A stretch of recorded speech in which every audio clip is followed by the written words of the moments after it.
o cuál es su preferencia. Vamos a ver del otro lado del estudio esta entrevista que nos tiene Sergio Cisneros y que es muy interesante. Quiero agradecer la presencia aquí en el estudio del padre Vicente Eliamar Vega. Él es párroco de aquí de la diócesis de Saltillo y pues queremos conocer su opinión. Pareciera un juego, pero que se vuelve peligroso el Halloween. Sí. Peligroso para el espíritu. ¿Por qué, padre? Sí, bueno, más que mi opinión expondré algo de la doctrina católica, no sobre el Halloween, porque no hay un documento donde aparezca la palabra. Ajá. Pero bueno, un contexto histórico, un poco social, y luego desembocaremos en la cuestión espiritual. Halloween es una palabra del inglés antiguo, una deformación del inglés antiguo, que significa All Hallows Eve, víspera de todos los santos. Okay. Eso significa la palabra Halloween. Entonces, es originalmente católica. ¿Qué es la víspera de todos los santos? Pues bueno, la tarde previa a la gran celebración de la iglesia del 1 de noviembre de todos los santos, donde se recuerda la santidad de Dios que se ha hecho carne en la vida de hombres y mujeres a lo largo de la historia, que han sido verdaderamente la mejor versión de sí mismos por la gracia de Dios. Esos son los santos. ¿Qué sería el 1 de noviembre? Okay. Muy unida a la celebración del día 2, que no es día de muertos para la iglesia, ¿no? Es día de los fieles difuntos. Okay. Suena lo mismo, pero no es igual. ¿Quiénes son los fieles? Los bautizados. ¿Qué diferencia hay entre muerto y difunto? Muerto es que simplemente no tiene vida, carece de vida biológica. Difunto, en cambio, significa fuera de funciones, fuera de función, como quien se ha ido de vacaciones o está incapacitado. Y esto encierra un sentido de fe muy vinculado, por ejemplo, al uso cristiano del lugar donde se sepultan los muertos, que comúnmente llamamos panteón. Panteón es originalmente una palabra pagana que significa lugar de todos los dioses, como el Olimpo, el lugar de todos los dioses. Cementerio es la palabra cristiana para decir dormitorio, significa dormitorio. Y si se habla de dormir, pues se habla de la esperanza en la resurrección. Estas dos fiestas en conjunto manifiestan lo que la iglesia llama la comunión de los santos, que significa que todos los que creemos en Jesús y estamos unidos a Él por el bautismo, formamos un solo cuerpo, la iglesia militante que está en esta vida, en la lucha, en el combate, la iglesia purgante, quienes están en el purgatorio, muertos que no han alcanzado, difuntos que no han alcanzado la purificación necesaria para entrar al cielo, y la iglesia triunfante, los que están en el cielo. Entonces, Halloween es una palabra católica. Okay. Como muchas cosas, en algún momento la iglesia cristianizó algunas expresiones paganas que podían ser cristianizadas y no suprimidas. Luego, con el avance de la pérdida de fe, vamos a decir, hay una involución que se le llama revolución, pero en realidad es una involución, una vuelta a lo anterior. Y entonces en el tiempo actual está muy difundido lo que se puede llamar neopaganismo. Es decir, lo que estaba en el paganismo antes del cristianismo, de alguna manera se recupera, a veces con muchos argumentos como nostálgicos, conmovedores, hablando de tradiciones y demás. ¿Qué hay detrás del Halloween? Había una celebración, particularmente en Irlanda, en las religiones previas a la evangelización, particularmente por los druidas, en las costumbres celtas. Había una celebración de origen agrícola para festejar el fin de las cosechas de este año, pero que está, bueno, como una celebración, había alcohol, había diversión, había no sé qué tanto, pero había también unas manifestaciones muy particulares. Se hacía invocación de espíritus para la protección de las cosechas. Okay. Bueno, luego la iglesia propone esta fiesta de la celebración de los santos, etc. Entonces, está vinculado en su origen con estas invocaciones. Bien, ¿qué se hace comúnmente en el Halloween? Se celebra, se manifiesta a través de expresiones relacionadas con el terror, con la fealdad, con lo grotesco, con la violencia, con la muerte. Podemos decir que es algo intrascendente, pero no. ¿Por qué? Te pongo un ejemplo. Hace unos días en una estación de metro de Ciudad de México, adornaron con unos maniquís como cuerpos colgados por el narco en un puente. Unos maniquís embolsados, atados y colgados en la estación de metro. Hubo una indignación, en redes sociales tú lo puedes encontrar. ¿Por qué? Porque resultaba ofensivo para las personas que han perdido un familiar de estas maneras crueles, el que al llegar yo a la estación de metro estuvieran estos aparentes muertos colgados.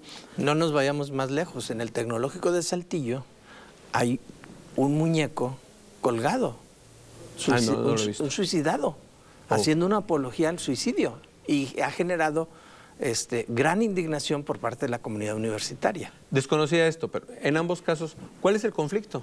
¿Por qué está mal? Porque se está celebrando, aunque sea en juego, porque es en juego. Así es. Aunque sea en juego, algo que resulta doloroso, que resulta dañino, violento o peligroso. Bueno, para los creyentes, el demonio es un ser real, dijo el Papa Pablo VI, es un ser vivo, espiritual, perverso y pervertidor que busca la perdición del hombre. ¿Por qué celebrarlo? ¿Por qué celebrarlo si es así? Aunque sea indirecto, aunque sea en juego. No estoy hablando de un culto satánico, claro, porque luego alguien por ahí descontextualiza cosas. Yo no estoy hablando de un culto satánico, sino la simple mofa, como quienes pusieron el suicida que tú mencionas, seguramente no están alabando a los suicidas o a los asesinos de ninguna manera. Por ahí debemos de tener la imagen. Pero ¿por qué festejar algo que es contrario a lo que decimos que queremos de entrada? Entonces, cuando se dan esta serie de prácticas, bueno, ahora, esto es la cuestión más folclórica, que podemos decir que a lo mejor en lo objetivo particular puede no ser peligroso porque es un simple juego. La cuestión es que a la par de este simple juego, están pasando algunas escenas, a la par de este simple juego suceden cosas verdaderamente atroces. Por ejemplo, hace un par de semanas empieza a circular en redes, en el Facebook, no den en adopción gatitos ni perritos negros ni blancos. ¿Por qué? Porque se les usa frecuentemente en rituales satánicos para esta fecha. Sí. Entonces los animalistas están defendiendo a los animales que pudieran ser víctimas de un sacrificio. Así es. Eso está pasando en redes, no es cosa que yo esté haciendo. Claro. Bueno, desde que yo soy niño se ha corrido la noticia del riesgo, la advertencia, digamos, del riesgo de que algunos dulces pudieran ir envenenados. Okay. También en redes sociales está corriendo esto nuevamente. Tengan cuidado con lo que sus hijos reciben. Ahora, a la par, por ejemplo, hay investigaciones, no necesariamente de personas creyentes, sobre el satanismo y la cuestión policíaca. Por ahí tengo un libro, no me acuerdo ahora el autor, que él, no creyente, revela las cosas que sí realmente de forma atroz se hacen en otras fechas, entre las cuales se encuentra esta, ¿no? Ok, otra cosa para los católicos muy delicado, que en estas fechas se dan profanaciones de los templos, profanación del Santísimo. Verdaderamente es objetivamente algo que sucede. Si es todo el contexto, lo acepto o no lo acepto, cada uno debe de discernir, pero discernir. Así es. No dejarse llevar por una cuestión visceral de, es que no tiene nada de malo y yo lo voy a hacer. A ver, Porque, padre, pero dígame una cosa, por ejemplo, pareciera que es un juego muy inocente, es decir, hace unos instantes platicábamos Lucero y yo. Lucero dice que pues ella gusta de disfrazarse, disfrazar a sus hijos, y quizá miles de familias hacen lo propio y sacan a sus hijos a pedir dulces. O sea, pareciera que es algo muy inocente, con todo y eso, que no tiene una mala intención, pudiera incurrirse en, supongamos, un pecado, por decir así. Mira, hay por ahí algún bar que tiene un título relacionado con esto, donde dice, es un bar que se llama de tal manera, no hay problema, pero ahí te ofrecen lectura de cartas de manos. Así es. Entonces, el título, bueno, no tiene por qué ser necesariamente vinculado a algo malo, que una temática que no sé qué, pero objetivamente te ofrecen estas prácticas. Todas las prácticas relativas a la superstición, al ocultismo, a la pretensión del conocimiento de poder al margen de Dios. Estoy hablando para los creyentes. Así es. El no creyente escuche y discierna. Así es. Para los creyentes, toda práctica vinculada con esto es un atentado grave contra el primer mandamiento, que es el más importante de todos. Amar a Dios sobre todo. ¿Y por qué incurrimos en eso? Por ignorancia. Por ignorancia, por costumbre, por moda, por cada quien. El caso es particular, yo no puedo decir, son muchos factores, pero que son verdaderamente riesgosos. Por ejemplo, una ouija que X compañía que hace juguetes la elabora. Uno puede decir, ¿a poco esta compañía va a comercializar al demonio? No al demonio. Pero ya el hecho de que tú te estés acercando a una realidad concreta que pretende, aunque sea en juego, abrirse a otra realidad, el enemigo, que es real, es tan astuto que puede valerse de esas prácticas para entrometerse, aunque haya sido en juego. Por ejemplo, nunca, ni en juego, debo decir, voy a entregar mi alma al diablo, hago un pacto con el diablo, que venga el diablo y que no sé qué. Nunca, ni en juego. No invocarlo. Jamás. porque el enemigo es muy astuto y del mínimo juego se puede valer para entrometerse. Ni aunque yo sea incrédulo. Ni aunque tú seas incrédulo. El padre Gabriel Amor, un gran exorcista conocido a nivel internacional, a él le tocó atender ateos y musulmanes y judíos porque estaban sufriendo los estragos de algunas de estas prácticas, aún sin ser creyentes, porque pues no es que el enemigo te mire la carnet para ver si estás en un libro de bautismo registrado o no. Así es. Es que es un ser Agarra real. parejo. Es un ser real. Ajá. Ahora, dígame otra cosa a propósito. Se viene, ¿no hay riesgo en el tema del culto a los muertos? Sí, porque la iglesia de hecho no propone el culto a los muertos. No acepta el culto a los muertos. Van a decir luego los santos, es que cuando la iglesia se atreve a decir que alguien es santo, es porque está asegurando que está en el cielo. Así y quien está en el cielo está en comunión perfecta con Dios. Entonces ellos viven, porque viven una comunión que nosotros ahora mismo no conocemos. Ajá. Entonces, y porque son amigos de Dios, es que se les puede invocar como intercesores, nunca como Dios, nunca como Dios. Entonces, la Biblia prohíbe, en el Deuteronomio 18, del 10 en delante, dice, no ha de haber en medio de ti nadie que haga pasar a tu hijo o a tu hija por el fuego, que practique la adivinación, la astrología, la hechicería o la magia, ningún encantador, ni quien consulte espectros o adivinos, ni evocador de muertos, porque todo el que hace estas cosas es una abominación para Yahvé tu Dios. ¿Cómo debemos celebrar el Día de los Santos Difuntos? Bueno, los fieles difuntos. Fieles difuntos. Perdón. ¿Qué hacer? Bueno, primero entender que no, una cosa que la Iglesia definió en el Concilio de Trento es que nadie conoce el destino eterno de una persona salvo por una revelación especial. Yo no sé, papá murió cuando yo tenía 2 años y medio. Yo no sé dónde está papá, yo no sé si está en el cielo, yo no sé si está en el purgatorio, y hablando de todas las posibilidades, yo no sé si está en el infierno. Entonces, ¿qué debo de hacer como fiel cristiano? Orar por el eterno descanso. San Agustín explica esto de manera muy puntual.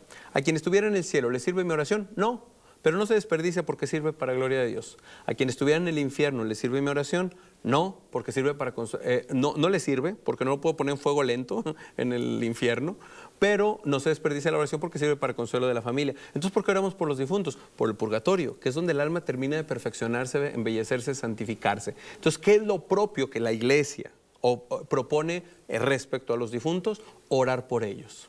Dios aplicará esa oración a quienes se le puedan aplicar para su bien. Solamente la oración. No es Solo la válido oración. un altar, por ejemplo. Conmemorar no tiene nada de malo. No. Lo que leímos dice que no se debe de evocar muertos. Por ejemplo, es distinto que en un arranque de conmoción yo diga, ay, abuelita, te extraño. Yo no le estoy invocando. Es una manera hasta sana de expresar lo extraño, lo que extraño. Si yo tengo ahora en mi casa la foto de mis fieles difuntos, de mis seres queridos, un cirio pascual para recordar, orar por ellos, no hay nada. Pero pretender ofrecer algo a ellos para la visión cristiana no tiene sentido. Y todo esto de que el alma viene, sería muy largo. Voy a hacer un programa en mis redes el domingo en la noche explicando a profundidad, y sí me voy a alargar. Pero no tiene sentido, no tiene sentido. Ya para cerrar, no quisiera extenderme mucho, pero sí, el próximo fin de semana habrá un mega desfile que se ha vuelto el boom mundial en la Ciudad de México. ¿Es válido esto? No sé de qué desfile. El de las Catrinas.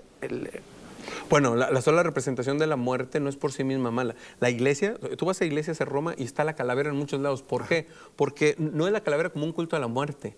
Había una frase de latín impresionante e imprescindible. Memento mori. Recuerda, morirás. Así es. Porque si yo recuerdo que voy a morir, debo saber vivir. Entonces, una simple representación de una calaca por sí misma no es mala. Si ya va con ocultismo, brujería, hechicería, satanismo. Y es que el satanismo no es la cuestión de monstruos y demás. ¿Sabes cuál es la máxima satánica en las iglesias satánicas de Estados Unidos, escrita con letras de oro al frente? Pecado es restricción. Haz lo que quieras, es la única ley. El libertinaje. Eso es lo más satánico. El libertinaje. Sí. Muchísimas gracias, padre. Estar atentos, celebrar la vida. Estaremos en una vigilia de oración lunes a las 7 de la noche frente al Hospital General en delante. A partir de las 7 de la noche les esperamos. Perfecto. Muchísimas gracias, padre. Son las 10 de la noche con 3 minutos. Vamos a hacer un corte comercial. Regresamos con más información. No se despegue.